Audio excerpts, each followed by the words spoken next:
নজরুল ভাই, খবর তো আর নিলেন না। আমগো বাড়িতে লকডাউন দিছে, লকের বাড়ির যে করোনা। আপনার বাড়ির অবস্থা কি? বাড়ির ব্যাগকে পালানি? হে দিন আগে এখন সিডি দিছিলাম, হে সিডিটা পাইছিলেন নি? বাজার দোহান ব্যাগটা বন্ধ, মোবাইলেও টেহা নাই। আমনের কথা মনে হইলেই সিডি লেখা দিন কাটাই। সিডি দেওয়া ঝামেলা গো, বাড়িতে দেয় না বাড়িতাম। মনি কি আর এটা মানে? কখন যে আমি কি করতাম? সেদিন এক বেরিয়েছে ভিক্ষা শিক্ষা মাগে, বাড়ি বলে আমনের বাড়ির লগে। কি যে খুশি হয়েছি সেই দিন, কেমতে বুঝাইতাম। মনে চাইছে আমনের কথা উড়ি গুড়ি ব্যাগটা জিগাইতাম।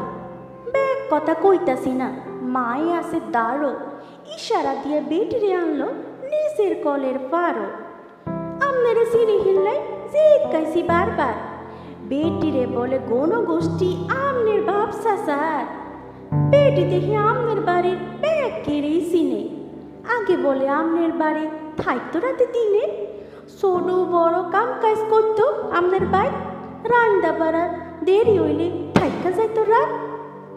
মা মনে হয় পুই চালাইছে, আমি যে কি কইছি।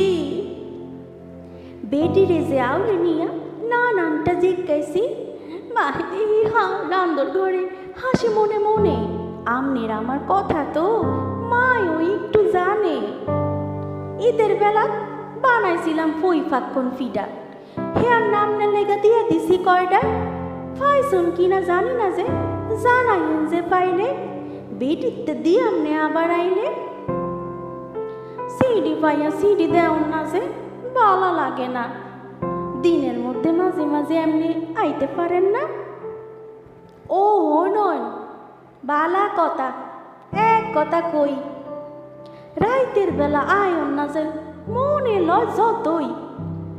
আমাগো বাড়ির সারি হান দিয়া পুলিশে বড়া, বাড়ির হোমনে ফতের মাইজে বাইচা দিছে বেড়া। আপাতত সিডি দেন যে আও লাগতো না। আমনের আমার দেহা হইব গেলে করো না। ধন্যবাদ।